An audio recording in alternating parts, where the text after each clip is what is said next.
And it's good morning to Craig at Ulverston Real Estate. How are you today? Good morning, Lee. I'm fabulous. Here we go, another edition of A Peek Inside. And what have you got for us today?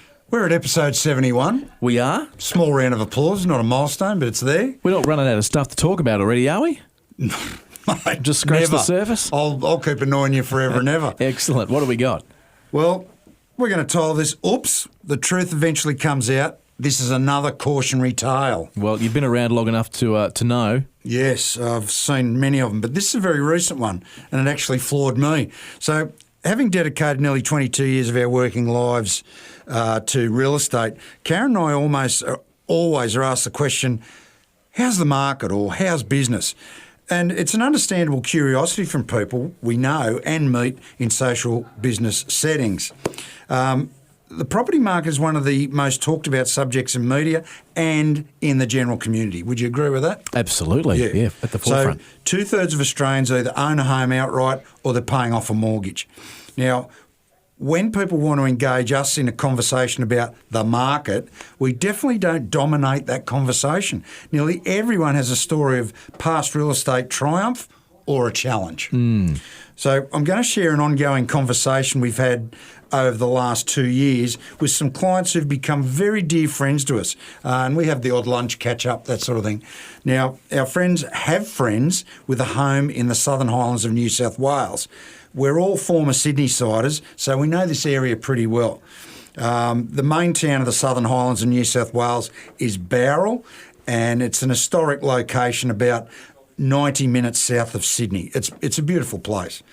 Now, it's very popular for Sydneyites to get away or move to escape the rat race. Now, almost 2 years ago, our friends G and P, I won't give away their names, told us of their friends in Bowral. What are they? Gin and Ponic. Gin and Ponic.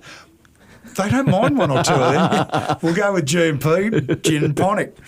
And they told us of their friends in Bowral who had listed their home for sale for about $3.6 million. Now, M&D, who are their friends from Bowral, were adamant they won't take a cent less than their price of $3.6 mil. Now, as we catch up with G&P, Gin and Ponic, every couple of months, we were kept up to date with the progress of M&D sale in Bowral. It was interesting. Yep. So, initially, on this sale in Bowral, progress was slow. Very few buyers, no offers, and as time progressed, M&D were looking for scapegoats to blame for the lack of action on their sale.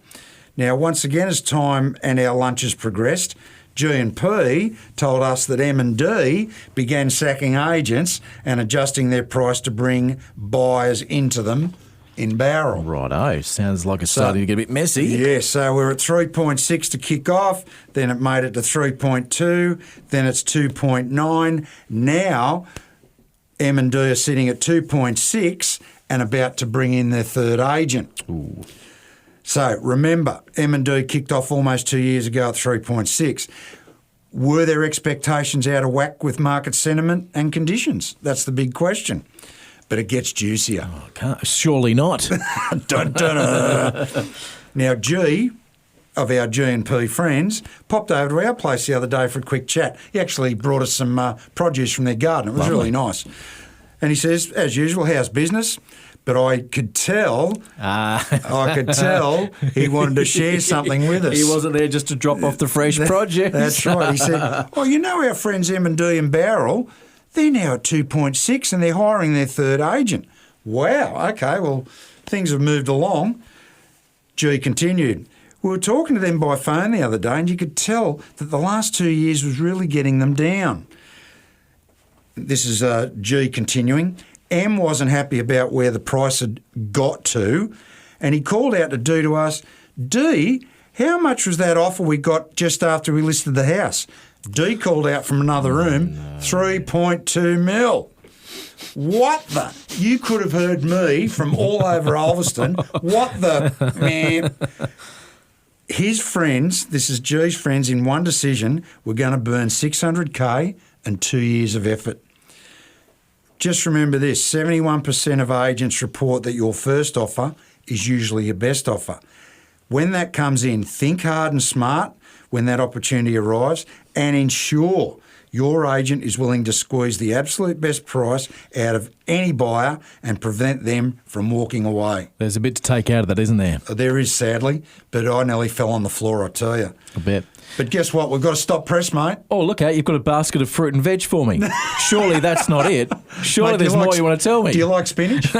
Well, look, I've got absolutely. They grow the best spinach. It's beautiful. Bit of salt and pepper. Yeah, mate. Did it. Stop press. I just got off the phone before we did today's show with one of the most experienced mortgage brokers I know, Craig Giles is his name. Hey, Craig. He shared that banks have just lowered their fixed mortgage rates to sit below the variable rates for the first time in about 18 months. Well, I did see earlier on in the week one of the banks had dropped their interest rates. Was it NAB, I think? Yeah, that's their fixed rates. Yeah, right. So this is a clear indication that banks and lenders believe the Reserve Bank will either leave rates on hold for the moment or, as I believe, they'll look towards a downward trend in the next 3 to 6 months.